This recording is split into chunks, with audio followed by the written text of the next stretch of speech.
la woon de defe naa waxoon nga ko fi. waaw mais man xam nga man depuis élection kii législative bi maa leen naan pour man élection législative li ci plané dëggantaan moom mooy anticipation sur voilà élection municipale depuis boobu saa yu ñëwee loolu laa leen dox parce que loolu laa gis quoi et je suis d'accord si li Malal wax nit yi dañuy ànd bu leen arrangé su leen arrangé wul ànduñu logique yi changé loi bi nekk dëgg bu ñu àndee loi bi du dëgg bu ñu àndul loi bi dëgg loolu moom lañ ci jàng parce que boo xoolee jeunesse bu un peu Barthélémy Diaz Khalifa Sall ak Ousmane Sonko ku nekk moment bi nga ànd ak sa morom c'est parce que peut-être que da nga soxla woon aussi sa morom bi Ousmane Sonko ñuy wax Adji Sarr bi Ousmane Sonko avait besoin de gens yu ko taxawal. En même temps taxawu Sénégal aussi da doon subir benn injustice mu ne woon benn opportunité pour ñu nga xam ne dañu sentir dañuy subir injustice yëpp ñu booloo pour mën a jàkkaarloo président Macky Sall et loolu dafa porter ay fruits.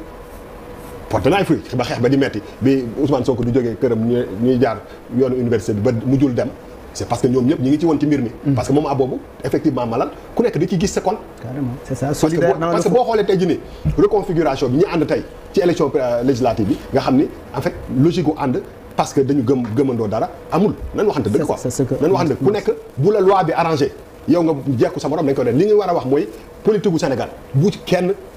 à 99% foog ni ay bokk gis-gis moo leen boole parce que ni ñu mën a nekk doomu ndey noonu la ñu mën a nekkee doomu bàjjan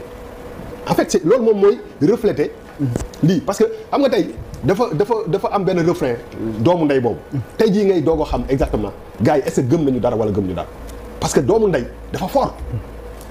doomu ndey boo ko demee boo wax ni dafa fort donc moo lay wan ni tey jii c'est doomu ndey yi ñoom ñoo nekk ay doomu bàjjan te ku nekk boo jekkoo loi bi wax naa leen que le problème Abass Fall Barthélémy Dias loolu waa Pastef yi dañ ko téye ci ginnaaw di xaar est-ce que Abass Fall Ousmane Sonko ak Barthélémy Dias bu ñu amuloon problème est-ce que Abass Fall dañ ko jëlee maire kii bi comme premier c'était le premier adjoint non. C'est la loi sur la parité. waaw mais moom la loi moom laay wax la loi revient. non mais la loi. sur la parité. waaw mais attends rek dama ne la loi. bu arrangé nit yi rek la loi dañ koy posé ci table bi. foofu laay wax parce que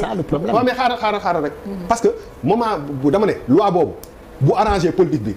muy Pastef foofu muy taxawu Sénégal muy bu leen arrangé dañ koy appliquer parce que dañ ciy taxaw moment boobu du am état d'âme. carrément. parce que tey jii nii bu ma constaté dafa mel ni li président Macky Sall doon wax naan réduire kii bi nu mu tudd. opposition bi à sa juste kii à sa plus simple expression c'est-à-dire que c'est comme loolu laa nekk nii di dund te dëkk opposition dafa baax démocratie dafa baax pour man même kii bi le régime bi ils ont intérêt à laisser quand même l'opposition s'exprimer et respirer parce que boo amul opposition nit ñi ñooy nekk sa opposition ëllëg c'est ça nit ñi ñooy nekk sa opposition ëllëg parce que il faut mu am contrebalance donc benn pour man benn nguur bu mu mënti nekk amul intérêt d'écraser tout le monde même si des fois tu en as la possibilité maintenant xam nga nit bu defee dara ñun duñu ay juriste ne ci yoon la ko teg day difficile nga ne ko pourquoi nga def ko parce que man gëm naa ni politicien Sénégal ñoom ñëpp ñu ci gën a bëri ku ci jekku sa morom da nga koy rendi carrément da nga koy rendi parce que loolu moom moo nekk du ñu xool est-ce que parce que rapport entre maire u dëkk quand tu vas à Paris Anne Hidalgo la tudd le rapport entre un maire ak dëkk dafa am beneen dimension maire u dëkk yi dañu am beneen dimension ça veut dire que peut-être que poste bi ñu gën a convoité Sénégal c'est la mairie de Dakar c'est-à-dire que tu es maire de Dakar si tu n'es pas avec le régime tu deviens l'opposant numéro 1 c'est ce qui s'est passé ak Khalifa Sall ak ak Macky Sall donc contrôler la ville en termes de budget il y a combien de millions de Sénégalais yu dëkk fii c'est presque être le chef de l'opposition indirectement c'est ça la vérité c'est ça parce que tu as les moyens de t'opposer parce que la politique quoi qu'on puisse dire wax ji bëri na mais avoir les moyens aussi daf ci am solo donc tu as quelqu'un qui est devant toi qui est virulent qui a Dakar et qui se met devant toi législative yeddi na loolu de. législative yeddi na li ngay wax de. waaw mais non dama ne. boo nekkee tey jii mais législative du élection. non mais baromètre la de. waaw mais non waxuma baromètre. baromètre la bu ñu mën a mesurer. xam nga tax muy baromètre. xam nga tax baromètre. opposition même bu nekkee 2% opposition la. parce que boo bañee opposition da ngay gagner 100%. donc tey jii nii soo doon seet avant lii yëpp di am il y a 2 semaines nga ne politiquement ñan ñoo gën a taxaw pour opposer wu ak kii Barthélémy Dias daf ci bokk. tu te poses des questions sax naan est-ce que Khalifa Sall du éclipsé wu bàyyi Barthélémy Dias mu continuer. donc si boo coupé loolu élan bi nga xam ne de jeunesse parce que ils ont le même même kii lañu bokk. même génération lañu bokk bu élan de jeunesse boobu boo ko coupé tu coupes un peu un potentiel adversaire de demain te loolu moom moo plané si biir la bataille Abass Fall Barthélémy Dias moom moo nekk di déroulé wu ba léegi. man dara bettuma si pour man gars yi mosuñu ànd parce que dañu gëm ku ne da nga gëm sa morom dañu ànd parce que ku ne dafa leen arrangé bi ñu demee ba ci biir li ñu naan ñaari kuy bokk mbay ils sont devenus des ennemis il faut les mots yi buñ ko raay ay ennemis la ñu nekk. parce que du tey jii ñu doon ànd jékki-jékki rek kenn jékki-jékki rek mbax sa morom c'était prévisible. buñ la jekkoo dañ lay rendi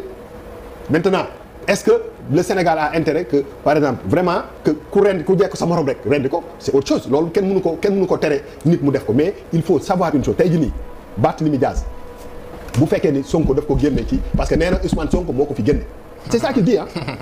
bu fekkee ne Ousmane Sonko daf ko fi génne c'est parce que problème ya amoon moom la gars yi direct la ñuy tajil donc kenn musul gëm sa morom pour man politiciens yi ñoom ñëpp ñuy ànd dañuy ànd par intérêt mais bu fi kenn sénégalais foog ni kii dafa ànd kii parce que ñoom bokk ñu doon.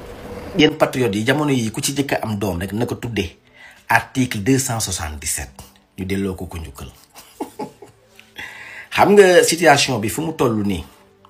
Barthélémy Dias xamoon na ko bu yàgg Barthélémy Dias dafa taxaw ensemble ni man je ne suis pas éligible fii ak 5 ans mënuma bokk ci ay élections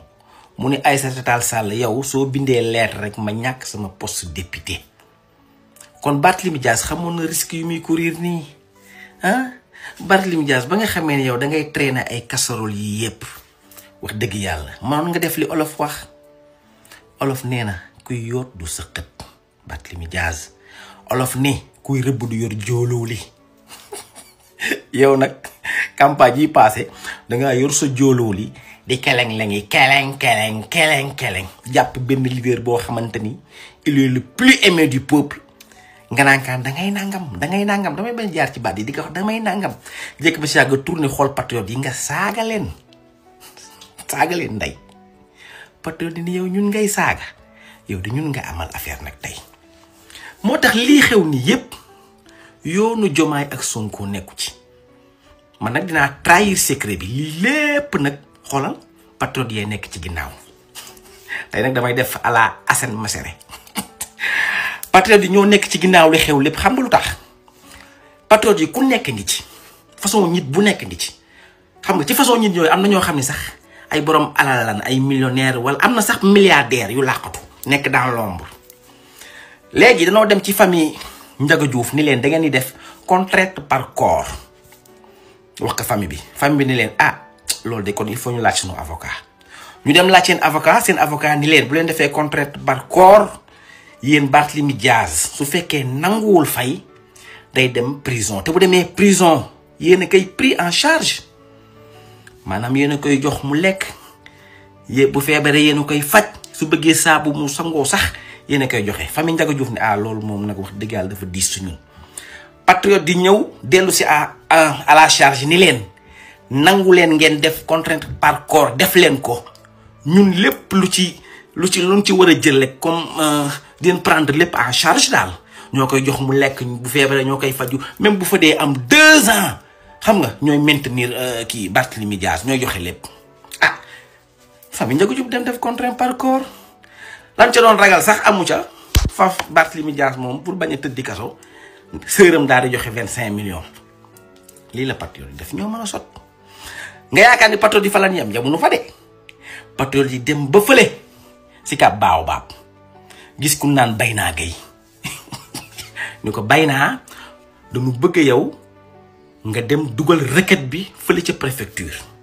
léegi nag patriote yi ni Bayna diggante si ka baaw ba préfecture den la siy jox paas rek 1 million Bayna ne non jaru ko parce que Barth moom sama combat la ak moom bàyyi la mu jël taxi 5000 ñu ne ko non lii bu jaroon sax jël avion ñun dañ lay jëlal vol diggante bi dañ lay jugal jëlal jet privé Bayna Gueye dem def dugal requête bi xanaa du patriote yi ñoo mën a sot lii lépp nag Barth da nga taxaw saaga patriote yi te dafa am jour boo xam ne da nga jooyloo patriote yi bari mooy bi nga solee sa dara ji jour boobu lañ doon condamné Seydina Ousmane Sonko mu sell mi xam nga mu ñàkk mandaawam nga toog ci télé bi jour boobu ak li dal Seydina Ousmane Sonko ñu condamné ko nga taxaw naan waaw dama diwoo diwliñ waaw man dama sonn ci gàtt sa gàtt yi waaw affaire résistance dama mi ngi sama ginnaaw man bàyyi naa loolu xar dafay weesu mbootee sama doom léegi dafa am 23 ans xam nga Ousmane Sonko dafa dëgër bopp karang lii mu nekk nag dugg prison moom man dinaa ko génne quoi sama loxo lay génnee patriote du jour boobu ñëpp dañoo jéggi seen reer yi rek Barthélémy Dias nga teg nu loolu moo tax patriote yu topp la ba fii def lii lépp ma lay expliquer moo taxit xamoon naa ni daañu daje Barthélémy xamoon naa ni daañu daje bay naa gay borom Dakaaru joxe hélas